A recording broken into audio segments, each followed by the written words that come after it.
నమస్కారం, జీవనరేఖ కార్యక్రమానికి స్వాగతం. డెంగ్యూ ఫీవర్ అంటే ఏంటి, దాని లక్షణాలు ఎలా ఉంటాయి, డెంగ్యూ ఫీవర్ పిల్లలకు వచ్చినప్పుడు ఇంట్లో ఎలాంటి జాగ్రత్తలు తీసుకోవాలి, సివియర్ డెంగ్యూ వల్ల ఎలాంటి సమస్యలు వస్తాయి, అమోర్ హాస్పిటల్ నుండి consultant paediatrician doctor Anusha Madamanchi గారు మనతో ఉన్నారు. వారిని అడిగి మరిన్ని సందేహాలను నివృత్తి చేసుకుందాం. అలాగే మీ సందేహాలు ఏవైనా ఉంటే కింద స్క్రోల్ అవుతున్న నెంబర్స్కి కాల్ చేసి నివృత్తి చేసుకోవచ్చు. నమస్తే డాక్టర్ గారు. నమస్తే. డాక్టర్ గారు, సో అసలు డెంగ్యూ అంటే ఏంటి, అది ఎలా వస్తుంది డాక్టర్ గారు? డెంగ్యూ అనేది ఒక వైరల్ ఇన్ఫెక్షన్. ఇది వైరస్ వలన వస్తుంది. అండ్ ఇదేంటి అంటే ఎక్కువ సీజనల్ ఇన్ఫెక్షన్ అన్నమాట. అంటే వర్షాకాలంలో ఎక్కువగా వచ్చే ఛాన్స్ ఉంటుంది, కానీ త్రూఅవుట్ ద ఇయర్ పొడుగునా కూడా వస్తుంది. అండ్ డెంగ్యూలో ఏంటి అంటే ఇది మల్టీ సిస్టమ్ని ఇన్ఫెక్ట్ చేస్తుంది. ఫర్ ఎగ్జాంపుల్ లాస్ట్ టైం నేను ఇన్ఫ్లుయెన్జా గురించి డిస్కస్ చేశాను. ఈ ఫ్లూ అనేది ఏంటి అంటే ఎక్కువగా మన రెస్పిరేటరీ సిస్టమ్, శ్వాసకోశ మార్గాన్ని ఎఫెక్ట్ చేస్తుంది. కానీ డెంగ్యూ వచ్చేసి మైల్డ్ ఫీవర్ నుంచి ఇంకా సివియర్గా స్ప్రెడ్ అయినప్పుడు కాంప్లికేటెడ్ అయిపోయి మన రెస్పిరేటరీ సిస్టమ్ని, హెడ్ని, బ్రెయిన్ని, హార్ట్ని, ఇలా అన్ని అవయవాలని ఎఫెక్ట్ చేస్తుంది. అసలు ఈ డెంగ్యూ అనేది ఎలా వస్తుందంటే ఇది మస్కిటో బైట్ వల్ల వస్తుంది. అంటే దోమలు మనల్ని కుట్టడం వల్ల ఒక పర్సన్ నుంచి ఇంకో పర్సన్కి స్ప్రెడ్ అవుతుంది. డెంగ్యూ అనేది ఏంటి అంటే ఏడిస్ ఈజిప్టై అనే మస్కిటో వల్ల వస్తుంది. ఈ మస్కిటో ఏం చేస్తుంది, డెంగ్యూని, ఇంకా చికెన్ గున్యాని ఇలాంటి వైరస్ని స్ప్రెడ్ చేస్తుంది. మలేరియా కూడా అందరికీ తెలుసు దోమల వల్లే వస్తుంది, కానీ మలేరియా అనేది అనోఫిలస్ అనే మస్కిటో వల్ల వస్తుంది. ఈ డెంగ్యూ అనేది ఏంటి అంటే ఈ mosquitoes Aedes aegypti evening times and early morning టైమ్స్లో కుట్టే దోమల వల్ల ఎక్కువగా వస్తుంది. కానీ మలేరియా వచ్చే కుట్టే దోమలు అనోఫిలస్ నైట్ టైమ్స్ ఎక్కువగా ఉంటాయి. సో ఇప్పుడు మనం డెంగ్యూ ఎలా వస్తుందని తెలుసుకున్నాము. అండ్ సో ఏంటి అంటే దోమల్ని కనుక మనం నివారించగలిగితే చాలా వరకు మనం డెంగ్యూని కూడా నివారించవచ్చు. దాని గురించి మనం డీటెయిల్గా లాస్ట్లో చెప్పుకుందాం. రైట్ డాక్టర్ గారు. సో బేసిక్గా అంటే డెంగ్యూ వచ్చిన పర్సన్స్ ఎవరైతే ఉన్నారో వాళ్ళకి లక్షణాలు ఎలా ఉంటాయి డాక్టర్ గారు? ఎలా గుర్తించవచ్చు డెంగ్యూ అటాక్ అయింది అని చెప్పి? ఎస్, ఇప్పుడు డెంగ్యూ వచ్చిందంటో పిల్లలకి డెంగ్యూ అవుతుంది, ఈ లక్షణాలు ఉంటే డెంగ్యూ అని పేరెంట్స్ ఎలా ఐడెంటిఫై చేయాలి అంటే వాళ్ళల్లో ఏంటి అంటే ఫీవర్ ఉంటుంది. ఫీవర్తో పాటు ర్యాషెస్, బాడీ అంతా మచ్చలు ఉండడము, అండ్ తర్వాత బాడీ పెయిన్స్ చాలా సివియర్గా ఉంటాయి, కళ్ళు నొప్పులు ఉంటాయి, తర్వాత హెడ్ఏక్ ఉంటుంది, అండ్ తర్వాత కాళ్ళ నొప్పులు, ఇవన్నీ చాలా ఎక్కువ ఉంటాయి. దీంతో పాటు వాంతులు, వికారం, కడుపు నొప్పి, లూజ్ మోషన్స్, చాలా నీరసంగా ఉంటారు. ఇవి ఉంటే డెంగ్యూ అని హాస్పిటల్కి తీసుకుని డాక్టర్ని టెస్ట్ చేయించాల్సిన అవసరం ఉంటుంది. రైట్ డాక్టర్ గారు. సో మీరు చెప్పారు డెంగ్యూ అనేది ఒక వైరస్ అని చెప్పి అని. సో ఈ వైరస్లో ఎన్ని రకాలు ఉన్నాయి? డెంగ్యూ వైరస్లో ఏంటి అంటే 4 టైప్స్, అంటే 4 సీరో టైప్స్ అంటాం. డెన్వి1, డెన్వి2, డెన్వి3, డెన్వి4 అనే 4 రకాల సీరో టైప్స్ ఉంటాయి. ఈ 4 సీరో టైప్స్ ఏంటి అంటే అన్ని సీరియస్ ఇన్ఫెక్షన్ని కాజ్ చేస్తాయి. కాకపోతే ఏంటి అంటే ఇప్పుడు ఫర్ ఎగ్జాంపుల్ ఈ ఇయర్ నాకు ఒక టైప్ ఆఫ్ సీరో టైప్ వచ్చింది, డెన్వి1 వచ్చింది. తర్వాత నెక్స్ట్ ఇయర్ నాకు 1 రాలేదు, వేరేది 2, 3, 4లో ఇంకో రకం వచ్చింది అనుకోండి, అప్పుడు అది చాలా సీరియస్గా ఉంటుంది. ఫర్ ఎగ్జాంపుల్ నాకు డెన్వి1 వస్తే దాని నుంచి మన బాడీ కొంచెం ప్రొటెక్షన్ ఉంటుంది, నెక్స్ట్ టైం అది వస్తే అంత సివియర్గా రాదు. వేరే ఏదన్నా వస్తే అది మాత్రం సివియర్గా ఉంటుంది. రైట్ డాక్టర్ గారు. అంటే ఇప్పుడు డెంగ్యూ వచ్చి అంటే కొంతమంది హాస్పిటల్కి తీసుకెళ్లకుండా ఇంట్లో వారికై వారి స్వతహాగా వైద్యం చేస్తూ ఉంటారు కదా పిల్లలకి. సో ఎలాంటి జాగ్రత్తలు తీసుకోవాలంటారు ఆ టైంలో? అప్పుడు పేరెంట్స్ ఏంటి అంటే డెంగ్యూ అనే పదం విన్న వెంటనే చాలా ప్యానిక్ అయిపోతూ ఉంటారు. కానీ ప్రతి డెంగ్యూకి హాస్పిటలైజేషన్ ఆర్ అడ్మిషన్ అవసరం ఉండదు. అరౌండ్ 80 to 90% వచ్చేసి ఇంట్లోనే మేనేజ్ చేసుకోవచ్చు. సో పేరెంట్స్ ముఖ్యంగా ఇంట్లో ప్రథమ చికిత్సగా ఏం చేయాల్సి ఉంటుందంటే నేను కొన్ని ఇంపార్టెంట్ పాయింట్స్ చెప్తాను. ఫస్ట్ వచ్చేసి ఫీవర్ కంట్రోల్ ఇంపార్టెంట్. డెంగ్యూ అనేది మనం చెప్పుకున్నాం వైరస్ ఇన్ఫెక్షన్, సో దీనికి స్పెసిఫిక్గా ట్రీట్మెంట్ లేదు. ఫర్ ఎగ్జాంపుల్ మలేరియా వచ్చిందనుకోండి, యాంటీ మలేరియా డ్రగ్ ఉంటుంది, యాంటీ మలేరియా మెడిసిన్స్ ఉంటాయి, అవి వేసుకోవాలి. డెంగ్యూకి ఓన్లీ సపోర్టివ్ ట్రీట్మెంట్ ఉంటుంది. అంటే ఫీవర్ వచ్చినప్పుడు పారాసిటమాల్ మందు ఇవ్వాలి. పారాసిటమాల్ అనేది చాలా సేఫ్ డ్రగ్, కాకపోతే కరెక్ట్ డోసేజ్లో ఇవ్వాలి. అంటే అది 10 to 15 mg/kg డోస్ ఉంటుంది. జనరల్గా హాస్పిటల్కి వెళ్ళినప్పుడు ఫీవర్ వస్తే మనకి ఏం డోస్ ఇవ్వాలి అనేది ప్రతి పేరెంట్ తెలుసుకుని ఉండాలి వాళ్ళ పిల్లలకి. ఆ పారాసిటమాల్ డ్రగ్ ఇవ్వాలి. అట్ ద సేమ్ టైం ఏంటి అంటే అది ఎవ్రీ 4 to 6 అవ్వాలి, 4 గంటల నుంచి 6 గంటలకు ఒకసారి ఇవ్వాలి. ఓవర్ డోస్గా అయితే ఇవ్వకూడదు. అండ్ తర్వాత ఫీవర్ అప్పుడు తగ్గలేదంటే స్పాంజింగ్ చేయాలి, బాడీ మొత్తము తుడవాలన్నమాట. అండ్ ఇట్టలో పేరెంట్స్ చేస్తే తప్పు ఏంటంటే బాగా వేడి నీళ్ళు, హాట్ వాటర్ కానీ బాగా చన్నీళ్ళతో చేస్తారు. That is not correct. Lukewarm water అంటే గోరువెచ్చని నీళ్ళతో స్పాంజింగ్ చేయాల్సి ఉంటుంది. తర్వాత వాళ్ళు ఫుడ్ ఎక్కువ ద్రవ పదార్థాలు ఇవ్వాల్సి ఉంటుంది. 2 గంటలకి ఒకసారి కొబ్బరి నీళ్ళు, మజ్జిగ, లేకపోతే WHO ORS అని దొరుకుతుంది, అవి ఇవ్వాల్సి ఉంటుంది. అండ్ వాళ్ళ యూరిన్ అవుట్పుట్ ఎలా ఉంది, డీహైడ్రేట్ అవుతున్నారా లేదా అని తెలుసుకోవడానికి యూరిన్ అవుట్పుట్ చాలా ఇంపార్టెంట్. అట్లీస్ట్ రోజుకి 4 సార్లు అంటే 6 గంటలకు ఒకసారి యూరిన్ వెళ్తున్నారా లేదా ఇవి చూసుకుంటే చాలు. And at the same time ఏ లక్షణం ఇవి రానా ఇంకా కొంచెం సీరియస్ అవుతూ ఉంటే మాత్రము ఇంట్లోనే వెయిట్ చేయకూడదు, హాస్పిటల్ తీసుకుని వెళ్ళాలి. ఇప్పుడు వాళ్ళు ఇంట్లో ఏం చేయాలో చెప్పుతున్నాము, ఏం చేయకూడదు, మిస్టేక్స్ చేయకూడదు. ఏంటి అంటే ఫీవర్ వచ్చింది తగ్గలేదని 1 అవర్ తర్వాత వెంటనే పారాసిటమాల్ డోస్ వేయకూడదు, ఓవర్ డోస్ అయిపోతుంది. And at the same time ఇప్పుడు మనం చూస్తున్నాం చాలా మంది మెఫెనమిక్ యాసిడ్ అనే డ్రగ్ ఉంటుంది, ఆ సిరప్ తెచ్చేసి ఇది వేస్తే ఫీవర్ తగ్గుతుంది అని వేస్తారు. అది సేఫ్ కాదనమాట. అది వేయడం వల్ల ఏంటి అంటే డెంగ్యూలో ఆల్రెడీ ప్లేట్లెట్ కణాలు పడిపోతాయి, అందరికీ ఐడియా ఉంటుంది. ఈ మెఫెనమిక్ యాసిడ్ ఇవ్వడం వల్ల ప్లేట్లెట్స్ ఇంకా పడిపోతాయి. అండ్ ఆ డ్రగ్ వల్ల సైడ్ ఎఫెక్ట్ ఏంటి అంటే గ్యాస్ట్రైటిస్ వచ్చే ఛాన్స్ ఉంటుంది. సో అది మాత్రం ఇవ్వకండి without doctors advice. Right doctor గారు, అంటే బేసిక్ గా ఫీవర్ వచ్చింది అంటే అది డెంగ్యూ అని కన్ఫర్మ్ చేసుకోలేరు, అంటే till we're going to test అని.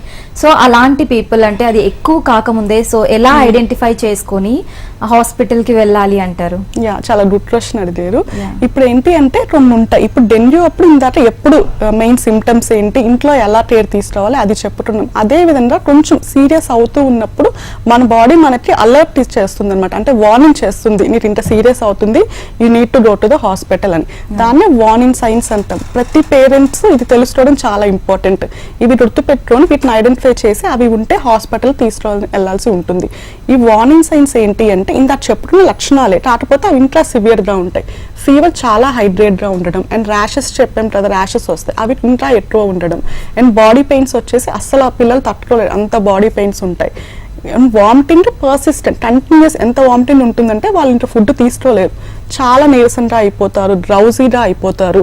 అండ్ తర్వాత బ్రీతింగ్ డిఫికల్టీ కూడా ఉండొచ్చు. అండ్ ఇలాంటివి ఉన్నప్పుడు వెంటనే హాస్పిటల్కి తీసుకొని వెళ్ళాల్సి ఉంటుంది.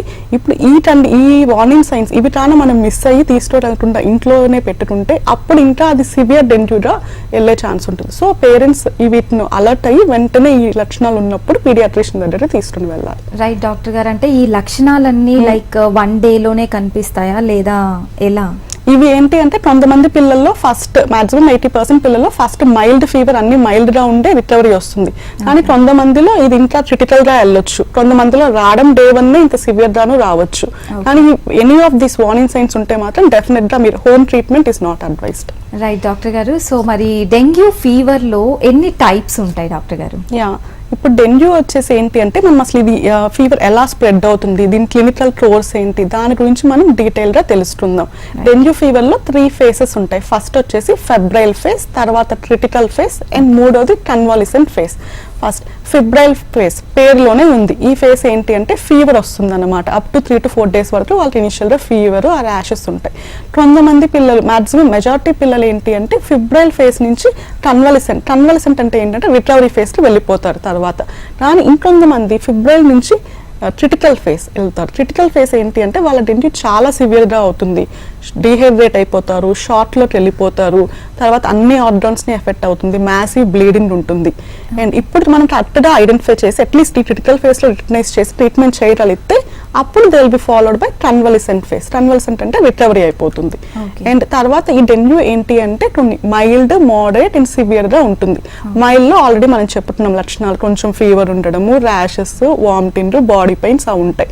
అవి తర్వాత మనకి మోడరేట్ అంటే వార్నింగ్ సైన్స్ ఉండేదాన్ని మోడరేట్ అంటాం. అక్కడ మనకి ఇంత చెప్పిన ర్యాషెస్ ఎక్కువ ఉండడం, బాగా నీరసంగా ఉండడం, అస్సలు ఫుడ్డే తీసుకోలేరు, వాళ్ళు డ్రౌసీగా ఉంటారు, మంచం మీద నుంచి లేవలేరు. అలా ఉన్నప్పుడు అట్లీస్ట్ తీసుకొని వెళ్ళి మనం ట్రీట్మెంట్ ఇప్పించాలి. అది కూడా మిస్ అయితే it will go in to severe.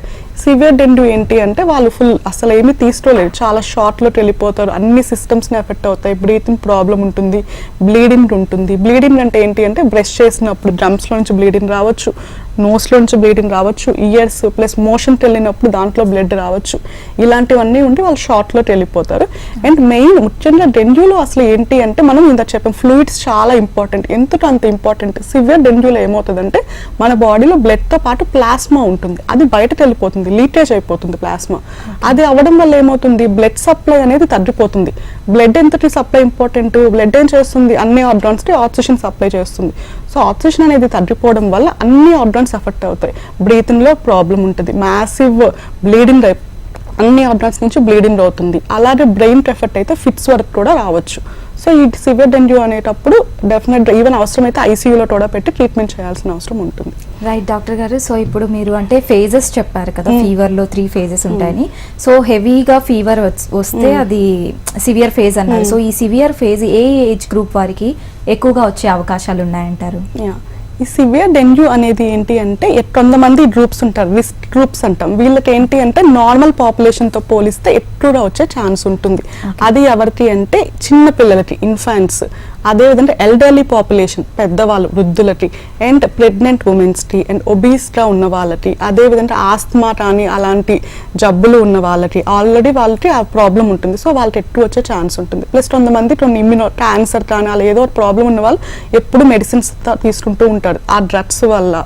And ఇంకా కొంతమందికి లివర్, కిడ్నీ ప్రాబ్లమ్స్ ఉంటాయి, లేకపోతే టీబీ, హెచ్ఐవి ఇలాంటి జబ్బులు ఉన్న వాళ్ళకి. అండ్ ఇంకో ఇంపార్టెంట్ పాయింట్ చెప్తున్నాం, సీరో టైప్స్ డెంగ్యూలో. ఈ ఇయర్ వాటి ఇన్ఫెక్షన్ వచ్చింది, లాస్ట్ ఇయర్ 1, ఈ ఇయర్ 2 వచ్చింది. అలా వీళ్ళందరికీ ఏంటంటే చాలా సివియర్ డెంగ్యూ వచ్చే ఛాన్స్ నార్మల్ పాపులేషన్తో పోలిస్తే కొంచెం ఎక్కువ ఉండాలి. సో వీళ్ళు అశ్రద్ధ చేయకుండా వెంటనే హాస్పిటల్కి వెళ్ళాల్సి ఉంటుంది. రైట్ డాక్టర్ గారు, సో అన్ని డెంగ్యూ ఫీవర్స్కి ఈ హాస్పిటలైజేషన్ అనేది పక్కా అవసరం అంటారా, లేక లైక్ ఫేజెస్ని బట్టి హాస్పిటలైజ్ అవ్వాలా? ఇప్పుడు ఏంటి అంటే పేరెంట్స్ అసలు డెంగ్యూ వర్డ్ విన్న వెంటనే ఈవెన్ ఫీవర్ వస్తేనే ప్యానిక్ అయిపోతూ ఉంటారు, అది డెంగ్యూ సీజన్ అప్పుడు. సో ఏంటంటే గుర్తుపెట్టుకోవాల్సింది పేరెంట్స్ ఏంటి అంటే ప్రతి డెంగ్యూకి హాస్పిటలైజేషన్ అవసరం లేదు, 80% ఇంట్లోనే మేనేజ్ చేసుకోవచ్చు. ఇందాక చెప్పినట్టు మెయిన్ పారాసెటమాల్ ఇవ్వడము, అండ్ తర్వాత స్పాంజింగ్ చేయడము, అండ్ ఫ్లూయిడ్స్ అనేవి చాలా ఇంపార్టెంట్ వాళ్ళకి, లైక్ అదే కొబ్బరి నీళ్ళు, మజ్జిగ, అండ్ WHO, ORS అవి ఇవ్వాలి. ఇవి ఇస్తూ మేనేజ్ చేసుకోవచ్చు. And at the same time గుర్తుపెట్టుకోవాల్సింది ఏంటి అంటే వార్నింగ్ సైన్స్ వచ్చినప్పుడు మాత్రం అశ్రద్ధ చూపకూడదు. ఆ వార్నింగ్ సైన్స్ వచ్చినప్పుడు అదే చెప్పాను కదా, ఇంత ఎక్కువ బ్లీడింగ్ ఉండడము, కడుపు నొప్పి, అస్సలు తినకుండా ఉండడము, అలాంటివి ఉన్నప్పుడు వెంటనే ఐడెంటిఫై చేసి డాక్టర్ దగ్గరకు తీసుకొని వెళ్ళి అడ్మిషన్ చేయాల్సి ఉంటుంది. రైట్ డాక్టర్ గారు, సో ఈ డెంగ్యూ ఫీవర్ వచ్చిన పర్సన్స్కి డయాగ్నైజ్ ఎలా చేస్తారు? ఈ డెంగ్యూ ఫీవర్ వచ్చిన వాళ్ళలో ఏంటి అంటే ఫస్ట్ డయాగ్నోసిస్ ఎప్పుడు ఎలా ఉంటుందంటే క్లినికల్గా ఉంటుంది, తర్వాత ఎగ్జామిన్ చేసినప్పుడు డాక్టర్ అప్పుడు ఒక డయాగ్నోసిస్ చెప్తారు, అండ్ ఫైనల్ కన్ఫర్మేషన్ వచ్చేసి ల్యాబొరేటరీలో టెస్ట్ చేసిన దానివల్ల ఉంటుంది. క్లినికల్గా ఏంటి అంటే ఆ లక్షణాలు వచ్చినప్పుడు, ఇప్పుడు ఫీవర్, వాంతులు, ర్యాషెస్, కడుపు నొప్పి అలాంటివి ఉన్నప్పుడు ఆ లక్షణాలు డెంగ్యూ అని హాస్పిటల్ తీసుకుని వెళ్ళాలి. అండ్ డాక్టర్ పీడియాట్రిషియన్ బేబీని చెక్ చేసినప్పుడు లివర్ అనేది ఏంటి అంటే నార్మల్ దాంతో పోలిస్తే కొంచెం పెద్దగా ఎన్లార్జ్ అయి ఉంటుంది ఎగ్జామిన్ చేసినప్పుడు. అండ్ తర్వాత ఇందాక చెప్పుకున్నాం ఫ్లూయిడ్ అనేది లీక్ అయిపోతూ ఉంటుంది డెంగ్యూలో అని. సో ఆ ప్లాస్మా లీకేజ్ వల్ల ఏమవుతుందంటే ఆ ఫ్లూయిడ్ అబ్డోమెన్ అక్యుములేట్ అయిపోతే అసైటిస్ ఉంటుంది. అండ్ లంగ్స్లో ఎక్స్రే తీసి చూసినప్పుడు మనకి ఎఫ్యూషన్ ఉంటాయి. ఈ టెస్ట్ చేసినప్పుడు అట్లీస్ట్ డెంగ్యూ ఉంది అని సస్పెక్ట్ చేస్తారు, కానీ కన్ఫర్మేషన్ మాత్రం ల్యాబ్లోనే చేస్తారు, ల్యాబొరేటరీ టెస్ట్. అవి ఏంటి అంటే NS1 యాంటీజెన్ అని ఉంటుంది, అది day 1 నుంచే మనకి పాజిటివ్ వస్తుంది. అండ్ అదే విధంగా IgM అని ఉంటుంది, IgG ఉంటాయి. ఈ టెస్టులు చేసిన ఇవి ఎలిసా పద్ధతిలో చేయాలి, అప్పుడే మనకు కన్ఫర్మేటరీగా డెంగ్యూ ఉందని చెప్పగలం. అండ్ తర్వాత PCR టెస్ట్ అని ఉంటుంది, వైరస్ ఐసోలేషన్ ఉంటుంది. ఇవి చేసిన దానివల్ల కన్ఫర్మ్ చేసి వాళ్ళకి డెంగ్యూ ఉంది అని మనం నిర్ధారించవచ్చు. రైట్ డాక్టర్ గారు, అంటే బేసిక్గా డెంగ్యూ ఫీవర్ వస్తే ప్లేట్లెట్ కౌంట్ అనేది తగ్గుతూ ఉంటుంది. సో ఈ ప్లేట్లెట్ కౌంట్ తగ్గేటప్పుడు బాడీలో యాక్షన్స్ ఎలా ఉంటాయి, దాన్ని ఎలా మనం గుర్తించగలం? ఈ ప్లేట్లెట్స్ ఏం చేస్తాయంటే మన బాడీలో ఫర్ ఎగ్జాంపుల్ మనకి ఎక్కడన్నా బ్లీడింగ్ వచ్చి ఏదైనా ఇంజురీ అయింది, వెంటనే మనకి నార్మల్ పర్సన్స్ ఏమవుతుంది, కొంచెం సేపట్లో బ్లీడింగ్ వచ్చినా ఆరిపోతుంది. ప్లేట్లెట్ ఏం చేస్తుందంటే ఆ బ్లీడింగ్ ని ప్రివెంట్ చేస్తుంది అనమాట. డెంగ్యూలో ఏంటి అంటే ప్లేట్లెట్స్ అనేది తగ్గడం వల్ల ఏమవుతుందంటే వీళ్ళకి అన్ని సిస్టమ్స్ నుంచి బ్లీడింగ్ వస్తుంది. ఇందాక చెప్పినట్టు మూతలో నుంచి బ్లీడింగ్ రావచ్చు, బ్రష్ చేస్తున్నప్పుడు ముట్టులో నుంచి, చెవులు, ఇంకా ఇంటర్నల్ ఆర్గాన్స్, అది ఇంకా ప్రమాదం అనమాట. లోపల వాళ్ళకి చాలా మ్యాసివ్ బ్లీడింగ్ జరగవచ్చు. అది వెంటనే ఐడెంటిఫై చేయాలి మనం. ఓకే, సో రైట్ డాక్టర్ గారు, అంటే ఇప్పుడు సివియర్గా డెంగ్యూ వచ్చిన పర్సన్స్కి ట్రీట్మెంట్ ఎలా ఇస్తారు హాస్పిటలైజ్ అయినప్పుడు? సివియర్ డెంగ్యూ వచ్చినప్పుడు ఏంటి అంటే ఇందా చెప్తున్నట్టు హోమ్ డెంగ్యూలో వచ్చేసి ఏంటంటే end of the day treatment ఫ్లూయిడ్సే.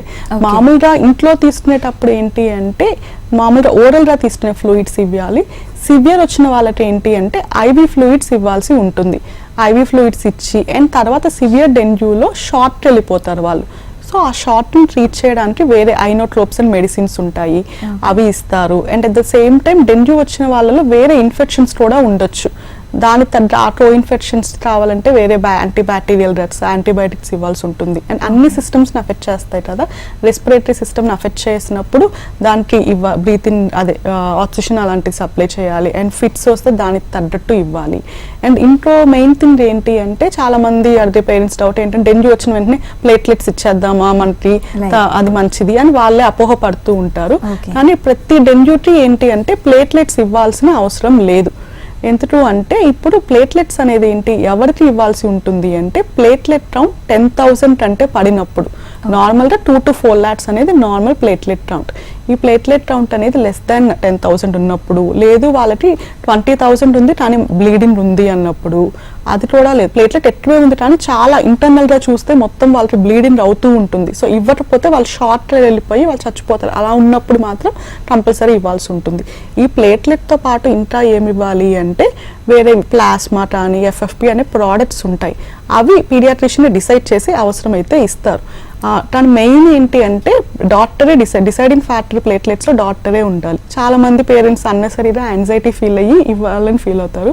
అవసరం లేకుండా ప్లేట్లెట్స్ ఇవ్వడం వల్ల ఏంటి అంటే ఇట్స్ లైక్ ఫారెన్, మన బాడీలో బయట నుంచి ఒకటి ఎక్కిస్తున్నాం. ఇట్స్ అవసరం అయితే ఇవ్వాలి. అనవసరంగా ఇచ్చినప్పుడు దానివల్ల మళ్ళీ రియాక్షన్స్ డెవలప్ అవుతాయి. సో అది ఇవ్వకూడదు అవసరం లేనప్పుడు. రైట్ డాక్టర్ గారు, సో బేసిక్గా డెంగ్యూ ఫీవర్ వచ్చినప్పుడు చాలా మంది సజెస్ట్ చేస్తారు పపాయ తినాలి. మనం ఇదివరకు మాట్లాడుకున్నట్లు పపాయ అంటే ప్లేట్లెట్ కౌంట్ పడిపోతున్నప్పుడు పపాయ బెటర్ గా యూజ్ అవుతుంది ప్లేట్లెట్ కౌంట్ పెంచడానికని. సో మరి పపాయ తీసుకోవడం ఎంతవరకు కరెక్ట్ అంటారు? ఇది ప్రతి ఒక్కళ్ళు అడుగుతూ ఉంటారు, పపాయ తింటే ప్లేట్లెట్స్ పెరిగిపోతాయా, ఇంకా ఆకులు, ఆ పపాయ లీవ్స్, ఈవెన్ మెడిసిన్స్ కూడా ఇప్పుడు అమ్ముతున్నారు ఎక్కువ కాస్ట్ పెట్టి ఆ పపాయ లీవ్స్ కానీ అవన్నీ. సో ఏంటి అంటే అసలు మైల్డ్ డెంగ్యూ అప్పుడు తీసుకున్నాం అనుకోండి ప్లేట్లెట్ కౌంట్ అంత డ్రాస్టిక్గా ఫాల్ అయిపోదు. మనకి అక్కడ పెంచాలి వెంటనే ప్లేట్లెట్ అనే అవసరం కూడా ఉండదు. సో మైల్డ్ డెంగ్యూ అప్పుడు అవసరం లేదు. అండ్ ఈవెన్ సివియర్ డెంగ్యూలో ఏమవుతుంది, ఆల్రెడీ వాళ్ళకి కడుపులో బాగా గ్యాస్ట్రైటిస్ నొప్పి ఉంటుంది, డీహైడ్రేషన్ ఉంటుంది. ఈ పప్పాయ ఆకులు, ఈ పసరు ఇవన్నీ ఇవ్వడం వల్ల ఏమవుతుంది, ఇంకా గ్యాస్ట్రైటిస్ ఎక్కువైపోయి వాళ్ళకి వామిటింగ్ సెన్సేషన్ అవన్నీ ఎక్కువై ఇంకా డీహైడ్రేటెడ్ అవ్వచ్చు. సో దానివల్ల మేలు కంటే నష్టమే ఎక్కువ ఉంది. And according to scientific research ప్రకారం కూడా ఎక్కడా పప్పాయ రోల్ కానీ ఎక్కడా మెన్షన్ చేయలేదు. మెయిన్ థింగ్ ఏంటి అంటే ఫ్లూయిడ్స్ అనేది important. At the same time నేను ఇంకో పాయింట్ కూడా హైలైట్ చేయదలుచుకున్నాను.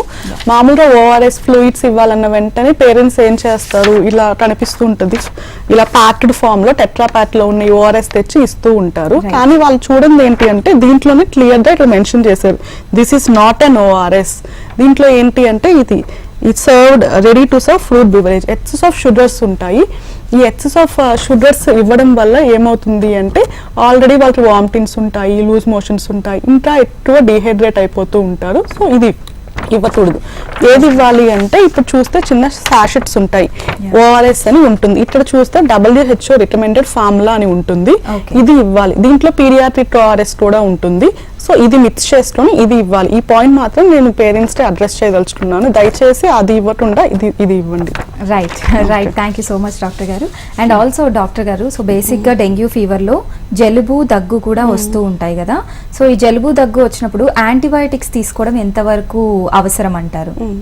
ఎస్, ఇప్పుడు డెంగ్యూ అంటే ఫీవర్తో పాటు జనరల్గా ఫీవరే రాదు, పిల్లల్లో ఏంటి అంటే ఫీవర్తో పాటు దగ్గు జలుబు కామన్గా వస్తూ ఉంటాయి. చాలా మంది ఏమంటుంటారు, అసలు యాక్చువల్గా దగ్గు జలుబు వచ్చిన వెంటనే డే 1 తగ్గిపోవాలి, యాంటీబయాటిక్ ఇచ్చేసేయాలి అంటుంటారు. కానీ 80 to 90% అసలు యాంటీబయాటిక్ అవసరం ఉండదు. ఓన్లీ 10 to 15% ఇస్తే అది అవసరం ఉంటుంది. అండ్ అది ఎప్పుడు ఇవ్వాలి ఎప్పుడు అనేది కూడా డాక్టర్ డిసైడ్ చేస్తారనమాట. చాలా మంది ఏం చేస్తారు, పేరెంట్స్ ఇప్పుడు బయట మెడికల్ షాప్కి వెళ్ళి ఓవర్ ద కౌంటర్ తెచ్చేస్తుంటారు. ఆగ్మెంటిన్, అజిత్రోమైసిన్ ఇప్పుడు బాగా అబ్యూస్ ఎక్కువ అయిపోయింది ఆ డ్రగ్స్. వీళ్ళు తెచ్చుకొని వాళ్ళు ఏమంటుంటారంటే ఇప్పుడు వేస్తే తగ్గితే తగ్గిపోతుంది, తగ్గకపోతే నష్టం ఏముందిలే అంటుంటారు. కానీ అక్కడ వాళ్ళు గుర్తుపెట్టుకోవాల్సిన విషయం ఏంటి అంటే ఇప్పుడు అవసరం లేకుండా వాళ్ళు ఇది ఇస్తున్నారు అనుకోండి, నిజంగా నెక్స్ట్ టైం వాళ్ళ బేబీకి అవసరమైనప్పుడు అది యూజ్ ఉంటుంది అనమాట. అంటే మన బాడీ ఏంటి ఆల్రెడీ అవసరం లేదు అక్కడ ఆయుధం లాగా యాంటీబయాటిక్ అనేది అది ఇస్తున్నాము, ఇప్పుడు లోపల ఉండే ఆ వైరస్ని ఇది తెలిసిపోతుంది ఆల్రెడీ, నెక్స్ట్ టైం మనం ఇచ్చినప్పుడు నిజంగా అవసరమైన అది పనిచేయదు. సో దయచేసి అలాగ వెళ్ళి డాక్టర్ ప్రిస్క్రిప్షన్ లేకుండా యాంటీబయాటిక్స్ అయితే వాడకండి. రైట్ డాక్టర్ గారు. సో ఈ పేషెంట్ ఎవరైతే డెంగ్యూతో ఫీవర్తో బాధపడుతున్నారో సో వాళ్ళు హాస్పిటల్లో అడ్మిట్ అవుతారు కదా, సో ఆ క్రైటీరియా ఎలా ఉంటుంది అండ్ అడ్మిట్ అయిన ఎన్ని డేస్కి పేషెంట్ డిశ్చార్జ్ అవుతారు? ఆ డెంగ్యూ అనే కాదు, ఏ ఫీవర్ అన్నా సరే ఇప్పుడు డిశ్చార్జ్ అవ్వాలి అంటే ఫస్ట్ 24 hours ఫ్రీ పీరియడ్ అంటాం. అంటే ఆ 24 hours ఫీవర్ లేకుండా ఉండాలి మినిమం. ఆ తర్వాత వాళ్ళు అట్లీస్ట్ కొంచెం యాక్టివిటీ ఇంప్రూవ్ అవ్వాలి అండ్ వాళ్ళ ఫుడ్ వచ్చేసి తీసుకోగలగాలన్నమాట. అట్లీస్ట్ కొంచెం ఫుడ్ తీసుకోగలగడము, యూరిన్ అవుట్పుట్ మంచిగా ఉండాలి. And at the same time doctor examine చేసినప్పుడు మనం ఇందాక చెప్పాం లివర్ ఎన్లార్జ్మెంట్ అని, అది కూడా తగ్గాలి.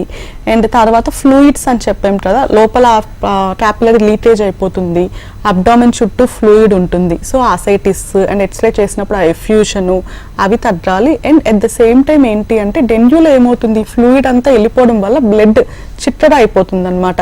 హెమటోక్రిట్ అనేది ఇప్పుడు ఈవెన్ మనం బ్లడ్ టెస్ట్ చేసినా సరే ఇనిషియల్గా డెంగ్యూ మనము ఎలా డయాగ్నోస్ చేస్తామంటే సిబిసి అంటాం. కంప్లీట్ బ్లడ్ కౌంట్ చేసినప్పుడు ల్యూట్రోపీనియా అంటే WBC count, white blood cell count అనేది తగ్గిపోతుంది, తెల్ల రక్త కణాలు ఇది తగ్గుతుంది. అండ్ టైఫాయిడ్లో మనం చూసామంటే అది పెరుగుతుంది. సిఆర్పి వచ్చేసి దీంట్లో నార్మల్ ఉంటుంది, టైఫాయిడ్లో ఎక్కువ ఉంటుంది. అండ్ తర్వాత హెమటోక్రిట్ అంటే బ్లడ్ ఎంత చిక్కగా ఉంది అనేది అది ఎక్కువ ఉంటుంది అనమాట ఉండాల్సిన దాంట్లో, ప్లేట్లెట్ కణాలు పడిపోతాయి. సో ఇవన్నీ రివర్సల్ అవ్వాలి. ఈ WBC కౌంట్ అట్లీస్ట్ నార్మల్కి రావాలి అండ్ ప్లేట్లెట్ కౌంట్ చూస్తే మోర్ దెన్ 50,000 ఉండాలి. And at the same time ఆ చిక్కదనం అనేది హెమటోక్రిట్ చూస్తే ఇది నార్మలైజ్ అవ్వాలి. ఇవన్నీ ఉంటే మనం పేషెంట్ని డిశ్చార్జ్ చేయొచ్చు. అండ్ డిశ్చార్జ్ చేసిన తర్వాత పేరెంట్స్ గుర్తుపెట్టుకోవాల్సింది ఏంటంటే ఫాలో అప్ అనేది చాలా ఇంపార్టెంట్ ఆ వీటిలో. సో అవసరమైతే డాక్టర్ సజెస్ట్ చేసిన టైంలో డిపెండింగ్ ఆన్ డిశ్చార్జ్ అప్పుడు ఎలా ఉన్న పేషెంట్ ప్లేట్లెట్ కౌంట్ దాన్ని బట్టి చెప్తారు. సో ఆ ఫాలో అప్లో వాళ్ళకి అప్పుడు ఏమన్నా ఎప్పుడు రావాలి, ఎప్పుడు వచ్చి మళ్ళీ రిపీట్ బ్లడ్ టెస్ట్ చేయించాలి, కొన్నిసార్లు అవసరమైతే డైలీ చేయించాల్సి ఉంటుంది, కొన్నిసార్లు వీక్ తర్వాత. అండ్ కొన్నిసార్లు డిశ్చార్జ్ ఇంటికి వెళ్ళిన తర్వాత మళ్ళీ ఫీవర్ రావచ్చు, అది వార్నింగ్ సైన్స్ వచ్చి సివియర్ డెంగ్యూ. సో ఆ ఫాలో అప్ అనేది చాలా ఇంపార్టెంట్. రైట్ డాక్టర్ గారు, బేసిక్ గా ఫుడ్ డైట్ అనేది చాలా ఇంపార్టెంట్ ఎప్పుడైనా హాస్పిటలైజ్ అయిన తర్వాత. సో వన్స్ డిశ్చార్జ్ అయిన తర్వాత పేషెంట్ కి మీరు ఎలాంటి ఫుడ్ ని ప్రిస్క్రైబ్ చేస్తారు? అండ్ డిశ్చార్జ్ అయిన వాళ్ళకి ఏంటి అంటే చాలా మంది ఏమంటుంటారు ఫీవర్ వచ్చేస్తే అసలు ఫుడ్ అనేది తినకూడదు, చాలా తక్కువ పెట్టడం అలా చేస్తారు. కానీ ఫీవర్ అప్పుడు కూడా మన మెటబాలిజం ఉంటుంది, దానికి తగ్గట్టు ఫుడ్ ఇవ్వాల్సి ఉంటుంది. మెయిన్గా లిక్విడ్స్ ద్రవ పదార్థాలు ఇవ్వడము అండ్ దాంతోపాటు ఈజీగా డైజెస్ట్ అయినవి అయితే ఎక్కువ అంటే ఫ్రీక్వెన్సీ ఎక్కువ 2 hours ఒకసారి. అది పిల్లల్లో ఏంటి అంటే ఇంకా నేనేం చెప్తానంటే పేరెంట్స్కి పేపర్లో వాళ్ళు చార్టింగ్ చేయమంటాను, 9 o'clock ఇది ఇచ్చాను, 10కి ఎంత టైం. సో మనకు తెలుస్తుంది వాటి డే అంతా వాళ్ళు ఎంత తీసుకుంటున్నారు, దాన్ని బట్టి కూడా వాళ్ళు ఇంట్లో మేనేజ్ చేయొచ్చా లేకపోతే హాస్పిటల్ తీసుకుని రావాలా అవి కూడా వాళ్ళకి. అండ్ ఈ పప్పాయ అనేది కూడా బలవంతంగా వాళ్ళకి ఇష్టం లేకుండా తినిపించి వామిటింగ్ వచ్చేలా అలా ఇవ్వాల్సిన అవసరం అయితే లేదు. రైట్ డాక్టర్ గారు. సో ఇది ఒక వన్ ఆఫ్ డేంజరస్ డిసీజ్ అని చెప్పుకోవచ్చు డెంగ్యూ. సో ఇది రాకుండా ఎలా నివారించవచ్చు అంటారు? ఇప్పుడు డెంగ్యూ మొత్తం మనం డీటెయిల్గా అసలు అది ఎలా వస్తుంది, దాని లక్షణాలు, ట్రీట్మెంట్ అది అన్ని డీటెయిల్గా చెప్పుతున్నాం. అండ్ క్రాస్ అప్పుడు మనం ఆల్రెడీ చెప్పింది ఏంటి అంటే డెంగ్యూ అనేది ఏడిస్ ఈజిప్టై అనే మస్కిటో వల్ల వస్తుంది. ఈ మస్కిటోస్ మనం ఇందాకే చెప్పాం ఎక్కువగా ఈవినింగ్ టైమ్స్ ఎర్లీ మార్నింగ్ కుడతాయి. సో ఇది మస్కిటోస్ కాన దోమల్ని మనం నివారించగలిగితే చాలా వరకు మనం డెంగ్యూని కూడా నివారించవచ్చు. సో ఎలా నివారించుకోవాలి, ఫస్ట్ థింగ్ ఏంటి అంటే ఇంట్లో పిల్లలకి ఈవెన్ మనకి ఫుల్ అది ఈవెన్ ఎస్పెషల్గా రైనీ సీజన్ అప్పుడు ఫుల్గా కవరింగ్ చేసుకోవాలి మనం. అండ్ ఇంట్లో మస్కిటోస్ రాకుండా ఫుల్గా మెష్ వేసుకోవడం, అండ్ తర్వాత మస్కిటో నెట్ పెట్టుకోవడం, అండ్ బ్యాట్తో డెంగ్యూ ఉంటే అవి రాకుండా చేయడము. అండ్ తర్వాత ఇప్పుడు మస్కిటో ట్రాయిల్స్ అవైలబుల్ ఉంటాయి, అండ్ లిక్విడ్వి ఉంటాయి, ఆల్ అవుట్, గుడ్ నైట్ అలాంటివి, ప్లస్ స్ట్రీమ్స్ ఉంటాయి, ఓడోమాస్ అవి. అండ్ మెయిన్గా వచ్చేసి ఇప్పుడు ఈ ట్రాయిల్ ప్లస్ లిక్విడ్ వేపరైజర్, కొంతమంది ఏంటంటే ఆల్ అవుట్ నైట్ మొత్తం పెట్టేసి ఉంటారు. అప్పుడు గుర్తుపెట్టుకోవాల్సినవి ఏంటి అంటే ఆ ట్రాయిల్ పెట్టినప్పుడు, ఆల్ అవుట్ పెట్టినప్పుడు పిల్లలు అక్కడ ఉండకూడదు.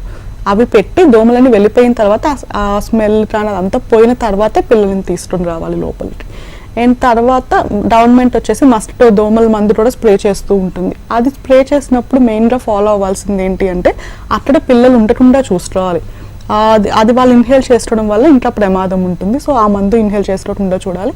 అండ్ ఇంకా న్యాచురల్గా కొంచెం నీమ్ ఆయిల్, యూట్రలిప్టస్ ఆయిల్ అవి కూడా దోమల్ని నివారిస్తాయి. కాకపోతే అవి ఏంటి అంటే 3 years కంటే పెద్ద పిల్లలకి అప్లై చేయొచ్చు. ముట్టు వాటిలోకి వెళ్లకుండా అయితే చూసుకోవాల్సి ఉంటుంది. అండ్ ఇంకొకటి, ఇప్పుడు మనం ఎలా ప్రొటెక్ట్ చేసుకోవాలి దోమలు కుట్టకుండా అనేది చెప్పాను కదా. అసలు దోమలు అనేవి ఇంట్లో మన సరౌండింగ్స్లో దోమలు రాకుండా ఉండాలంటే ఏం చూసుకోవాలి? ఈ ఏడిస్ ఈజిప్ట్ ఎస్పెషల్గా ఈ మస్కిటో ఏంటి అంటే ఎట్లయితే ఎంటీగా పాట్స్ కానీ మనకి కొన్నిసార్లు ఇంటి బయట కొన్ని వెజల్స్ ఉంటాయి, వాటిలో వాటర్ అవి ఉంటాయి కదా, అలా స్టాగ్నెంట్గా నిలువుగా అలా ఉన్న నీళ్ళలో ఎక్కువగా వచ్చే ఛాన్స్ ఉంటుంది. సో ఎక్కడ మనము ఎంటీ పాట్స్ కానీ ఈవెన్ బయట చెట్లు ఫ్లవర్ పాట్స్ కానీ వాటిల్లో నీళ్ళు లేకుండా చూసుకోవాలి. అంటే ఈవెన్ మన ఇంటి పైన వాటర్ ట్యాంక్ ఉన్నా సరే అది ప్రాపర్గా క్లోజ్ అయిందా లేదా చూసుకోవాలి. అండ్ ఇంకా వాటి వెరైటీ ఆఫ్ ఫిష్ ఉంటుంది, డాంబూసియా అని, అది కూడా ఈ మస్కిటో లార్వా అని దాన్ని ప్రొటెక్ట్ చేస్తుంది. అలాంటివి ఉన్నా సరే గవర్నమెంట్ ఆ ప్రోగ్రామ్స్ కూడా రన్ చేస్తూ ఉంటుంది. సో ఇవన్నీ ఫాలో అయితే అట్లీస్ట్ కొంచెం వరకు అయినా మనము మస్కిటోస్ నుంచి ప్రివెంట్ చేసుకోవచ్చు. రైట్ డాక్టర్ గారు. సో అంటే డెంగ్యూ రాకుండా ఏమైనా లైక్ వ్యాక్సిన్స్ అనేవి అవైలబుల్లో ఉన్నాయా? ఎస్, ఇప్పుడు చాలా మంది కూడా వ్యాక్సిన్ అనేది అందరికీ అవేర్నెస్ వచ్చింది. సో డెంగ్యూ వ్యాక్సిన్ గురించి అడుగుతూ ఉంటారు. డెంగ్యూ వ్యాక్సిన్ వచ్చేసి ఏంటి అంటే సానోఫీ అనే ల్యాబ్ 9 to 16 years వాళ్ళకి తయారు చేసింది. అండ్ ఈ వ్యాక్సిన్ ఏంటంటే డెంగ్వాక్సియా అంటాము. ఇది మనం చెప్పుకున్నాం కదా, డెంగ్యూ 1, డెంగ్వీ 2, డెంగ్వీ 3, డెంగ్వీ 4 అని 4 సీరోటైప్స్. సో ఈ సీరోటైప్స్ అన్నిటికీ ఇది వర్క్ చేస్తుంది. కానీ మెయిన్ థింగ్ ఏంటి అంటే ఇది ఇంకా ఇండియాలో రాలేదు, only some countries like USA అలాంటి వాటిల్లోనే వచ్చింది. ఇండియాలో సీరం ఇన్స్టిట్యూట్ వాళ్ళు ఇంకా ఇది క్లినికల్ ట్రయల్స్లో ఉంది ఇది. సో హోప్ ఇన్ ద ఫ్యూచర్లో ఇది అవైలబుల్ వచ్చి ఐ థింక్ అందరికీ ఇది యూస్ అవ్వాలని కోరుకుంటున్నాను. Right, thank you so much doctor గారు, చాలా వాల్యుబుల్ ఇన్ఫర్మేషన్ ఇచ్చారు. థ్యాంక్ యూ అండి. ఇది ఇవాల్టి జీవన రేఖ. చూస్తూనే ఉండండి HM TV.